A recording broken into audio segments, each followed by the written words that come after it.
Actually, moving into community discourse segment, we're still having the house with us Andrew, Derrick, Idenyi, and now we're moving on to very serious issues. You've heard it on the news, the security issues going on in Nigeria. We've seen schoolgirls being abducted, seen ransom, seen lots of things going on that we are not happy about. Even here in diaspora, we might be in Nigeria, we might be here in Canada, but these things still affect us, and that's why we're having this discussion today. Why do we still have these trends? We've been talking about this, all the music I've been playing since. We're talking about let's live together, let's have peace in the country. And it's quite unfortunate that years going down the line, we're still having these same issues going on. You talked about being a caseworker, working in IDP camps, people who have suffered as a result of insecurity. What is the government doing? What has been done? What exactly is the problem in our security architecture?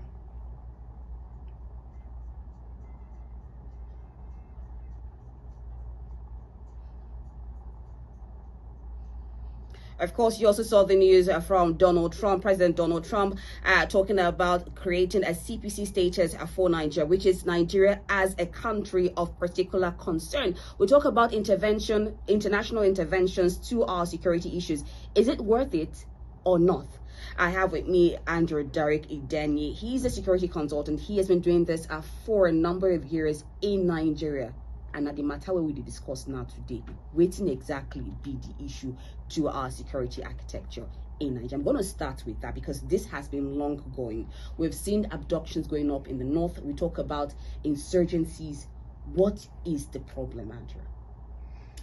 Okay, there are a couple of things that are really wrong with our security architecture, and one of those things are agencies operating in silos, that is to say non-unified command, corruption and internal sabotage, politicization of security appointments, outdated equipment and poor welfare for troops, then failure to prosecute terrorism financiers.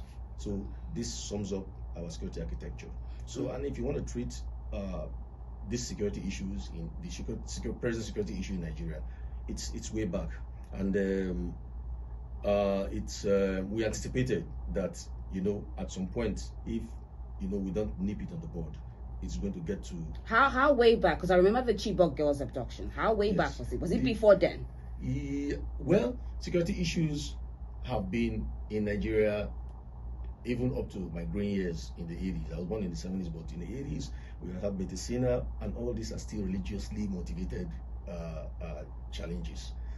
Majorly those are the challenges, especially within the north central and in the north. When you say religious yes. In what sense? Religious in the sense that there's an agenda of trying to Islamize Nigeria, or pushing the Islamic agenda. There is an agenda. There actually is an agenda.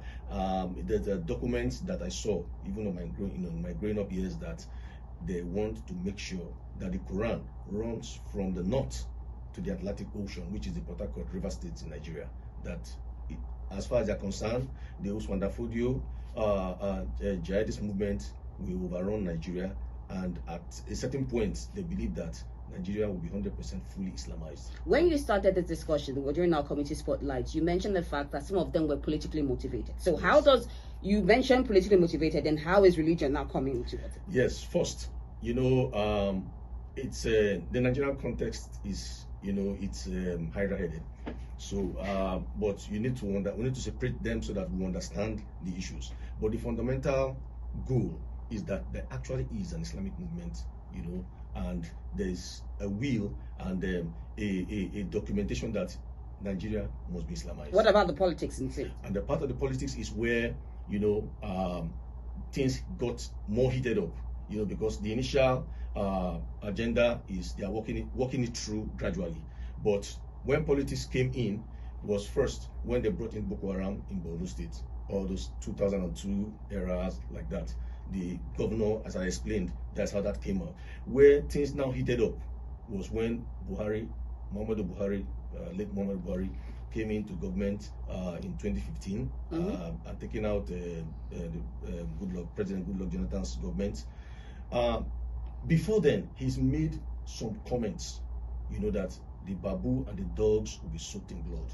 This is a comment of somebody that wants to become the president of Nigeria. So which means that do or die. If I don't get this presidency, Nigeria should scatter. That is what it was. And you know how it is. They rally everybody in the north. They have a lot of people, and you know, once a command is given, everybody takes it to the latter. So they went, it did a general call to all the Fulanis in the whole world that there's land in Nigeria, and they are going to give them that land in Nigeria, where they can reside in Nigeria, that Nigeria belongs to Fulani. He made this call. These things are in the public space. You know, if you check social media, if you dig into YouTube, those things are there, practically there. So I'm not just saying. So he made that call, and Fulanis from every direction started, you know, coming into Nigeria. They armed them, and they told them that this election they should because they felt the government of PDP led the Jonathan-led government PDP were going to still win. Okay. Surprisingly to him, he won, and Jonathan conceded without any resistance.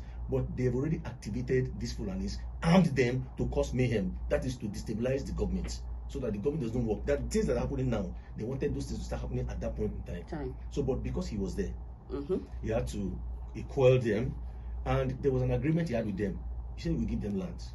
He tried to see the working through the National Assembly in Nigeria for them governors to give the land. Governors rejected it. They said, "No, we can't give our land." You know why it is? Nigerians are attached to their land. They are emotional about where they come from, their roots. So Nigerians will not do that.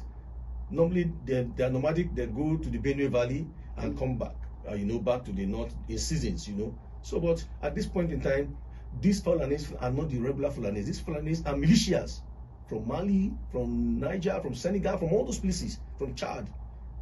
You give them a contract to come, and now you cannot send them away. You have armed them, you have done everything to them.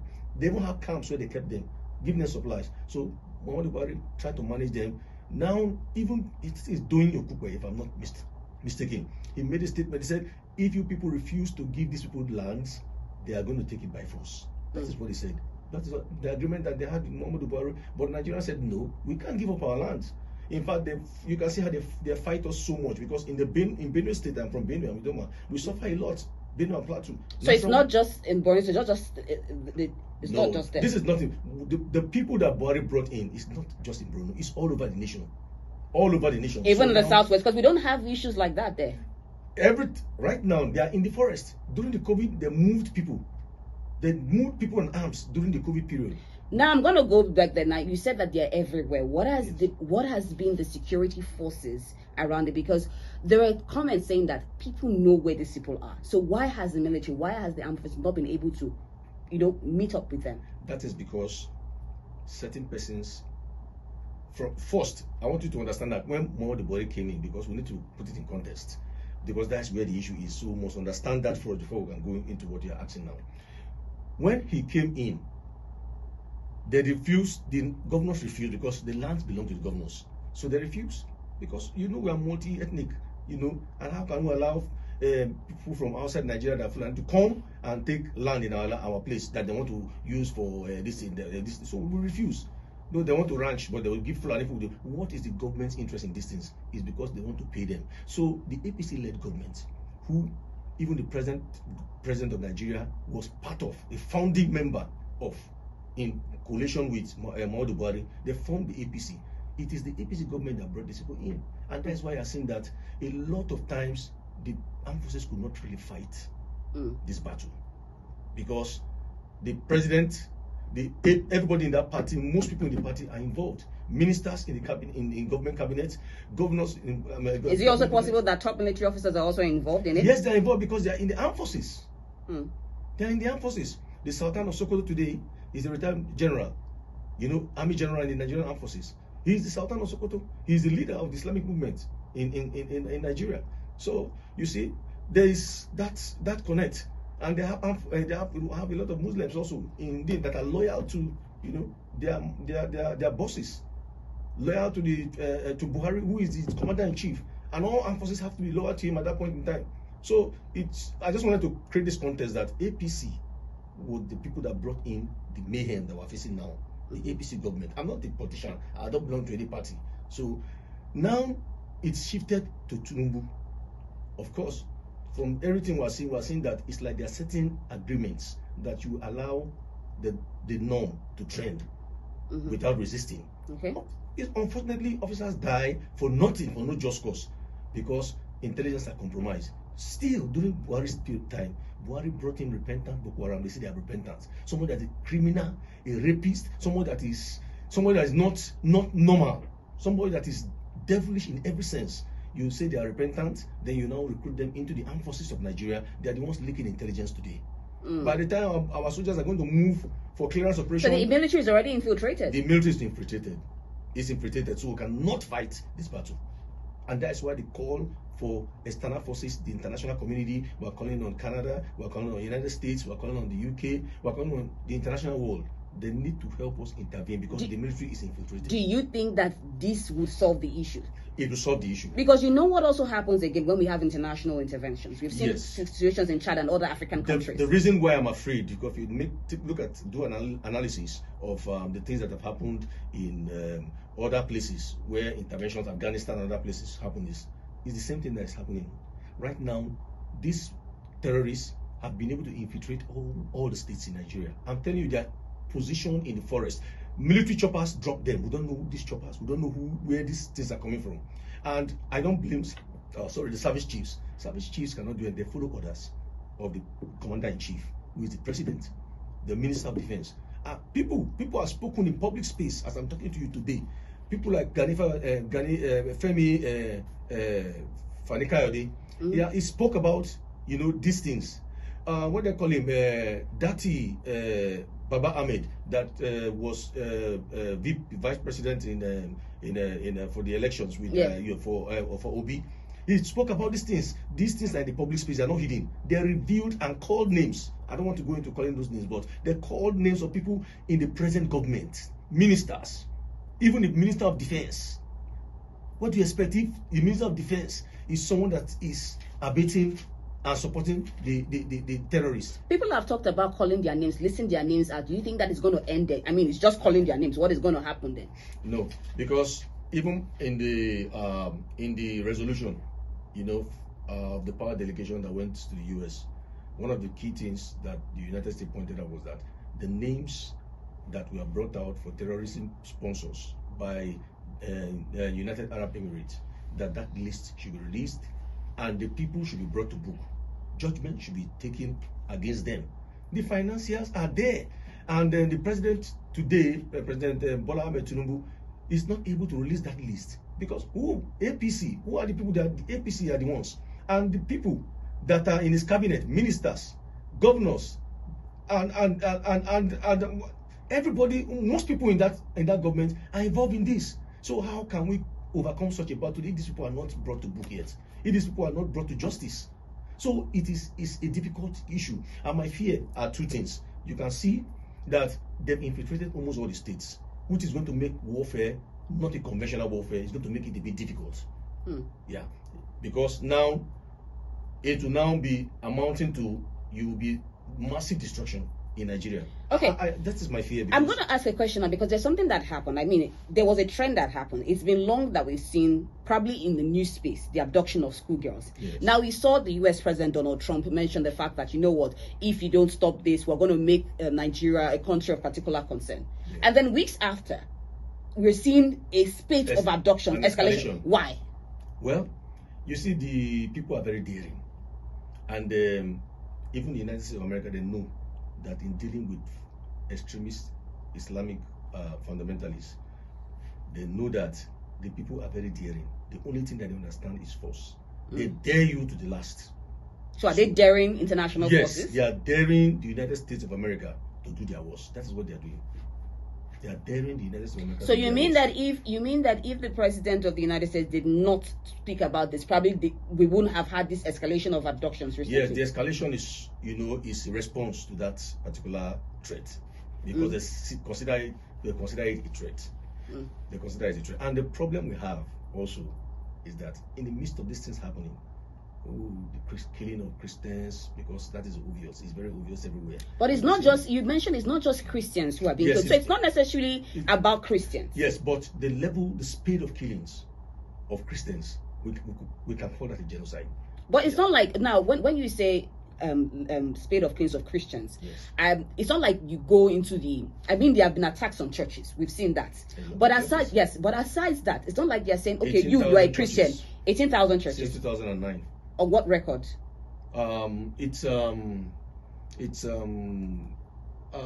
not really sure, but that statistics was there. I picked up that statistics that said over 100 Christians, 100,000 Christians have been killed.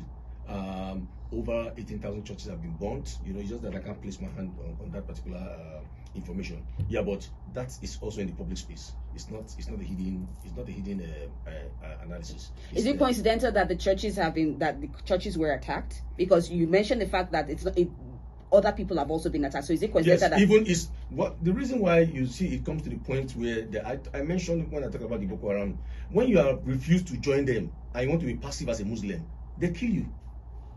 They kill you. So they don't accept it. It's either you join them or you're out of the way or out of their way. But why school children? Because you talk about it being a religious war. Yes. We've seen the Chibok girls, we've seen school children being abducted. I mean, recently we've seen news of federal government colleges being closed down. So why school children if it's a religious war? First, they said it's Western education. They want to achieve that they stop Western education in Nigeria. That is the idea. Why are they against Western education? They said it's Western education is a haram, which means it's forbidden in Islam. Okay. So that is why. So it's one of their fundamental tenets that they want to uphold. And they want to enforce Sharia law. Okay. Which is some of the global issues you are seeing in the United States, in Canada, in the UK, or Europe. Issues of Sharia have been coming up. They want to also make sure that they enforce that, so that Nigeria will not live. And Nigeria is a secular state. It's in the constitution, which means that you can practice any religion. But obviously, you can see the idea is to have a hold of Nigeria and declare it an Islamic state. I want to clarify something, because aside these terrorists that we're seeing, I mean, we've seen political motivations into it and then coming into a religious war. Yes. Is it different from the farmers' herders conflict that we also see? Because you mentioned the fact that they're in the forest. Are they the same people, these Fulani headsmen? Yeah, the same people, because the idea is they want to take those lands that the state governors refuse to give them legally. But the president of Nigeria, then president of Nigeria, Muhammadu Buhari, has said this land of Nigeria belongs to them. So you are saying that the Fulani herders who have been attacking farmers, yes, the people abducting school children, yes, and even those who are killing Christians, they are all the same people? They are all the same people. They are all the same people. In different names? Yes, in different names, because the agenda is the same. These people took into kidnapping, into all these crimes, you know, into all these crimes because they have not been settled by the Nigerian government as they agreed. But Nigerian government, Rufai, as a former Canada State governor, came out publicly also to say that they settled the people already and they refused to go. So these are the issues when you give arms to people like this. I mentioned it earlier, because they get out of control and you're not able to control them anymore. Aside international intervention, because we've also seen a situation where international agencies also want their fair share. They want profit. Yeah, if you look at it. This is like a business now, because security vote, the more insecurity, the more security votes. For governors, for ministers, so this is, and the United States of America have been pushing a lot of funds, European Union pushing a lot of funds towards Nigeria because of this insecurity, and they don't want it to end. Those are the issues. So so that means that the international bodies are also funding it. Yes, that you can hear what the president of the United States said. He said, "I'm going to cut off all aid." So if they are funding it, then how can they solve the issue of insecurity? That's where we are now, and measures are being taken. Stringent measures are being taken. So what's the way forward? The way forward now is, first, we need to look inwards. We need to bring the people that are financiers of this terror to justice. The government knows them.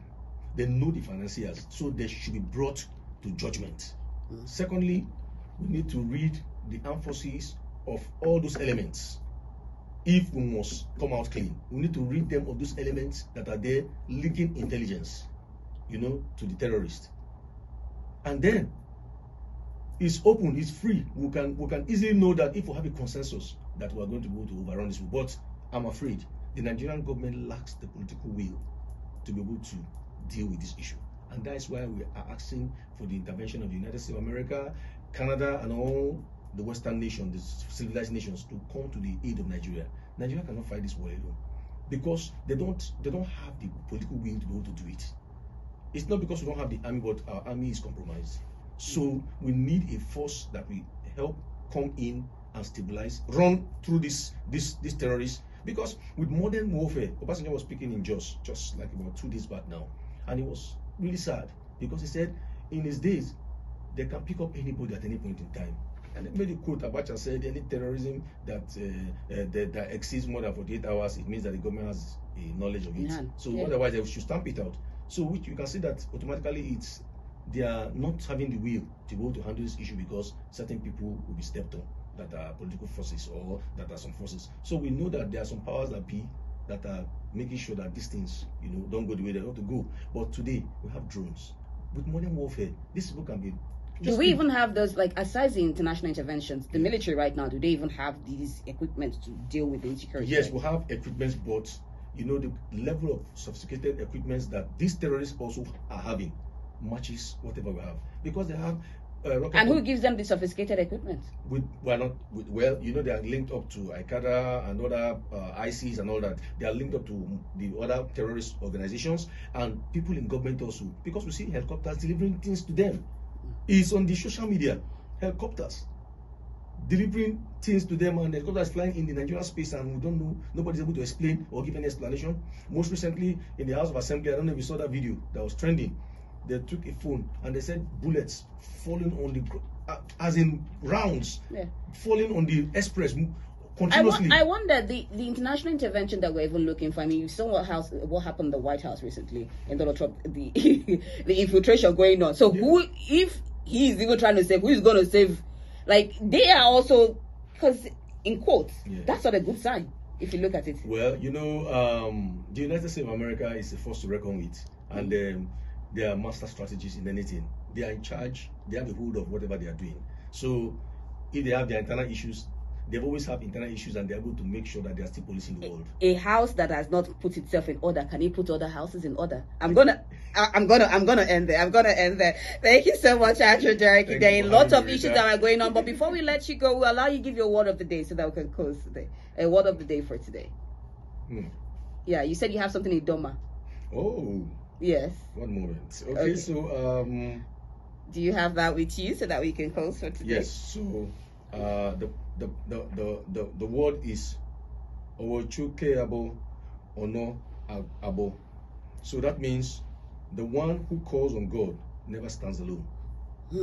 The one who calls on God never stands alone. Well, we are calling on everyone right now, to join hands together, raise your voices against the issues of insecurity going on in Nigeria. And we do hope that it's put to an end. And we're thankful that we have people like you who are also putting their word out there, spreading the message there, and saying what exactly is really happening in Nigeria. We'll continue to have these conversations. It's not ending here. Even online, you can go to my Instagram page and talk about what you feel should be done, how insecurity has affected you in any way. Let us join our voices together to make Nigeria great. And of course, this is how we'll call it a wrap for today's edition of the Naija Show right here on CJTR 91.3 FM. And do join me again next week, Saturday, from 10 to 11 a.m. Thank you for being a part, and thank you so much, Andrew Derrick, for joining us on the program.